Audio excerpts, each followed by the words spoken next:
Hi, I'm Michael Poppa, Executive Director of Mainstream Coalition. Welcome to KSLeg Quick Take Wrap Up, an inside look into what happened this legislative session.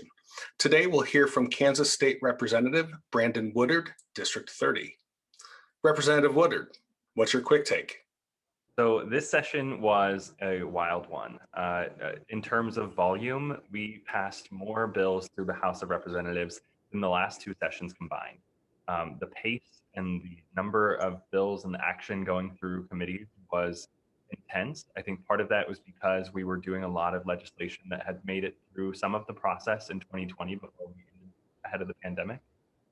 But it was interesting because while Democrats are part of a super minority, on many of the committees I was on, most of the bills that passed out couldn't pass out without Democratic support. So this session was a lot of coalition building in committee. We didn't see as much of that on the House floor, but it was a wild one. And I think the emerging from the pandemic had us all on pins and needles and excited about what we could get done at the same time of the constant anxiety of, there could be an outbreak at any moment and we have to shut down. So we've got to get everything through. So it was the busiest session I've been a part of, but also the most productive. We saw a number of them. I am part of the bipartisan coalition, the Future Caucus, which is legislators 40 years old and younger. 6 years ago, there was one or two of those legislators, and now there are 18 of us, Republicans and Democrats, coming together. We endorsed the first-time homebuyer savings account bill, and it passed overwhelmingly through the House and Senate and became law this year. We also fully funded public education for the third year in a row, and that's really exciting. Made investments in higher education and other things that we had to do. We additionally, for the first time, debated a legalization of medical marijuana bill on the House floor and passed that. And while it didn't make it through the Senate process this year, we know that there's substantial support in the Senate, and we hope that we can get that done next year. On top of that, sports wagering passed the Senate. Unfortunately, it did see a hurdle in the House, but we kind of have a much better picture this year of where the House position is, where the Senate is at on their bill, and how we can work in the interim to get something done and bring Kansas into the 21st century. The other major win that I think we should highlight is that we stopped the anti-trans athlete bill. That bill was opposed by Democrats and Republicans, targeting children and picking on trans kids and some of the most vulnerable people in our state. So to watch that pass the House and the Senate was incredibly frustrating. But watching a coalition of bipartisan individuals come together to oppose that bill and ultimately get the governor to veto the bill, and then finally the Senate sustained the bill by one vote, the veto. Defeating that was a huge win and a victory in a supermajority Republican legislature. And so, while it's unfortunate that that passed in the first place, stopping that and defeating that bill, especially now that we're celebrating Pride Month, truly shows our young kids that all truly means all in Kansas, and we've got their backs. So as we look ahead to 2022, we've got a number of issues that are going to come up. Sports wagering is going to be back on the table. It's passed the Senate. We have to figure out what can get to 63 votes in the House. It's something that in a district like mine, 90% of the people in my district are under age 65. And it's one of those issues that comes up at nearly every door. People say, when are we going to be in the 21st century and legalize this and do something that Kansans are already doing? Let's generate revenue and benefit from that. That's one of the things to watch, and hopefully we can get that done pretty early on next session.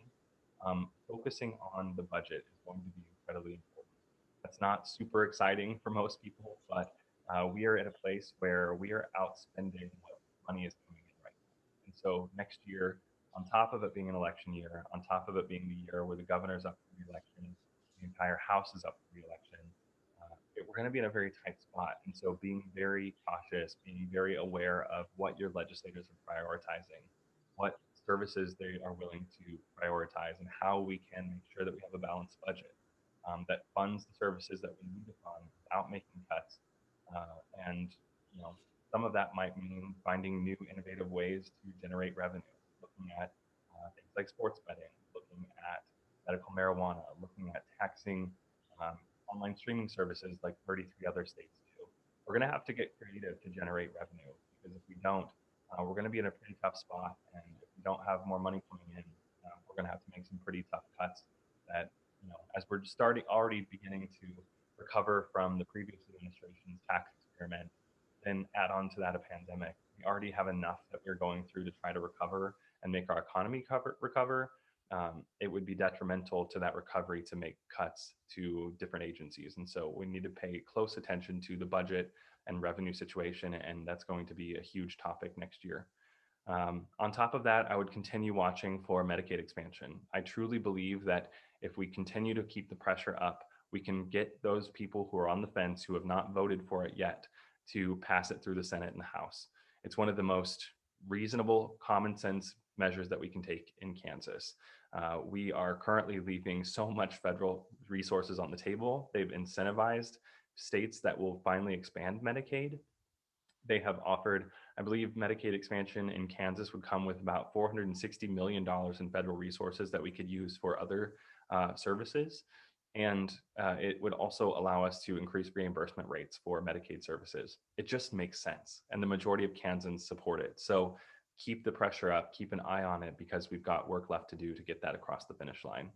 And then, as we've seen across the country, again, and I'd be remiss if I didn't mention this during Pride Month, we defeated anti-LGBT legislation this session, but the fight's not over. It's going to come back up. They're going to continue to push bills that target LGBTQ Kansans, and we've got to be vigilant and stay ahead of anything that might be coming through, while also watching for what we can proactively get passed. Can we finally update and modernize our statute book that currently says that it's illegal for a same-sex marriage to happen? Luckily, that was struck down at the federal level. Can we finally put into law that it's illegal to deny housing, refuse business, or fire someone because of who they are or who they love? So we've got to stay vigilant and defeat anti-LGBT legislation, while also making sure that we are pushing for proactive measures to make Kansas mean all for all Kansans. If you'd like to get in touch with me, feel free to reach out. My email address is Brandon, BRANDON, .Woodard, WOODARD, @house.ks.gov. Or you can reach us through our website and sign up for my newsletter at www.woodardforkansas.com, all spelled out, WOODARDFORKANSAS.com.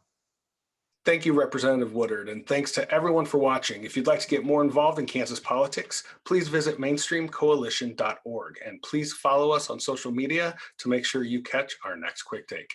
Thank you for supporting Mainstream's work and for your commitment to do more than vote.